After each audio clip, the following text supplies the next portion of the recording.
past year or so, I've been conducting research on some things that I feel are very important, and I want to share that all with you today in a segment that I call Very Important Research. So this first graph I'm going to show you will depict the relationship between how often someone uses the word reckon and how likely they are to own a gun. Very positive correlation. As you can see, at about 14 reckons per day, a person has an 100% chance of owning a gun. It's wild.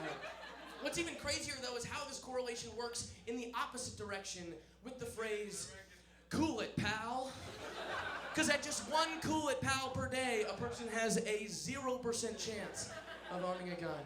Crazy. For the next part of my research, I went to a bunch of music festivals. I asked people, why are you here? And then I plotted their responses on this pie chart. This big section right here is people who said they were there to do drugs.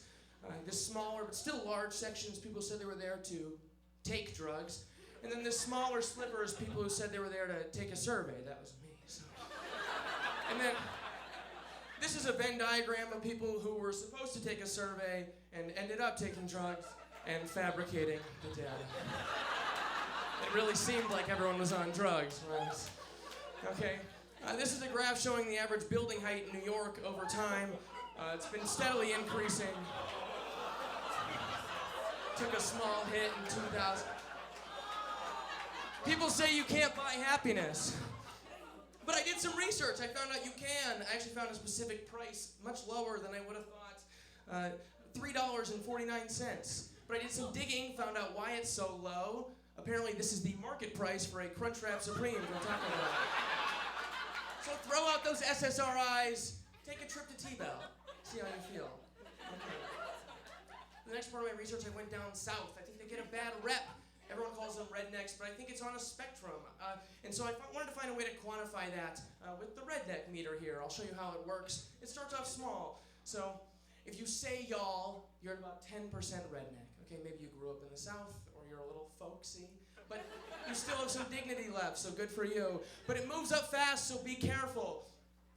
If you've ever worn overalls that weren't part of a costume, you're at about 25% redneck. If you start saving dinners at Texas Roadhouse only for special occasions, you're at about 50% redneck.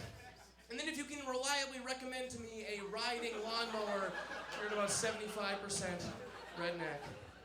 If you refuse to eat turkey burger because that's not how God intended, you're at about 98% redneck. But unfortunately, it doesn't end here. I found out there is a way to break the scale.